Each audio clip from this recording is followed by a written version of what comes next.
You used to drive at night without thinking about it. Now the oncoming headlights spread into star. The road signs arrive a bit later than they used to. And on wet pavement, the light scatters back at you until the lane lines disappear. So you have started making small adjustments. You run the errands in the daytime instead of the evening. You let someone else drive home after dinner, and you tell yourself it is the rain, or being tired, or the new headlights everyone complains about. If that sounds familiar, this video is for you. For those who are new to the channel, I'm Dr. Audrey Tai, board certified and fellowship trained cataract and refractive surgeon and cornea specialist. Welcome to iChannel by iSurgeon. I perform about 500 cataract and lens replacement surgeries per year, and over 95% of my patients choose advanced lenses or laser technology. In the next few minutes, I'll explain why night driving glare gets worse with age and what it is actually telling you about the lens inside your eye and when it is worth doing something about. So what is the glare actually telling you? Here is what I always tell my patients. Glare at night is rarely about the headlights. It is about the lens inside your eye. If you imagine the eye is built like a camera,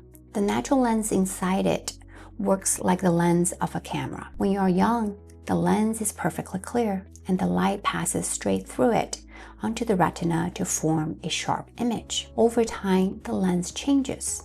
It thickens, it yellows, and instead of focusing light cleanly, it begins to scatter it. That scattered light is what you see as glare, as halos around streetlights and as starbursts in every oncoming car. It is not the rain, it is not the headlights, it is the lens. So why does it keep getting worse? Because the change is gradual. It only goes one direction. The lens does not get clearer on its own. The lens inside your eye starts changing far earlier than most people realize, often years before an eye chart would ever call it a cataract. And night driving is usually where you feel it first. There's a simple reason for that. In the dark, the pupil opens wider, and a wider pupil lets more of that scattered light through. So the night drive shows you the change long before daylight does. I want to be precise about this.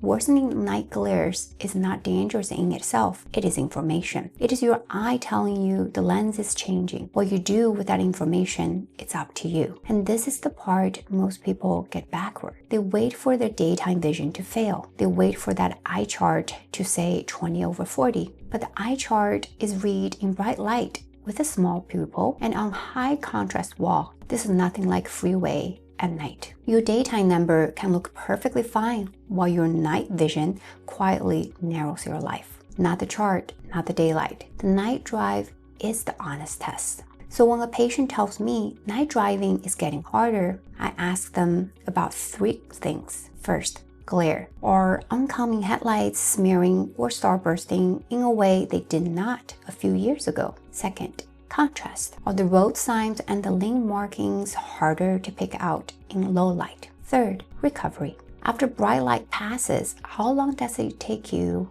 to have your vision to come back? Those three together tell me far more than any single line on an eye chart. And if this is already sounding familiar, please hit the like button and subscribe to my channel. So if that is you, what does it actually mean? It does not mean you need surgery tomorrow. It does mean the lens is the likely reason, and it is worth measuring properly instead of guessing. For some of my patients, the answer is simply to monitor it and check again later. For others, the change has reached the point where replacing the lens restores the night vision they had quietly written off as gone for good. And I always tell my patients that even though lens surgery is one of the safest surgeries performed today, just like any other eye surgery, the risk is not zero. That is exactly what a full evaluation is for. You make this decision with measurements, not with fear and not from a video. So what should you do next? You do not have to do anything. Many patients or many people drive a little less at night,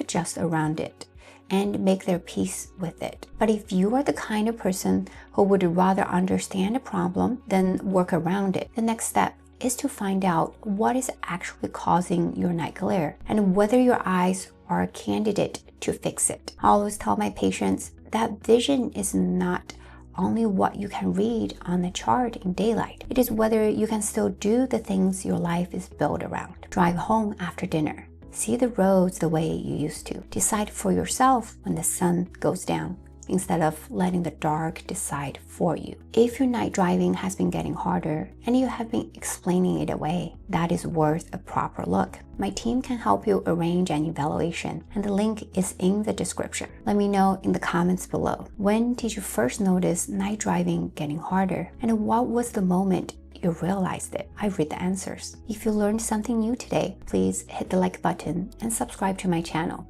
And turn on the notification bell, because that helps me continue to bring free videos about eye health and eye surgery to the world. Thank you for watching, and I will see you in my next video.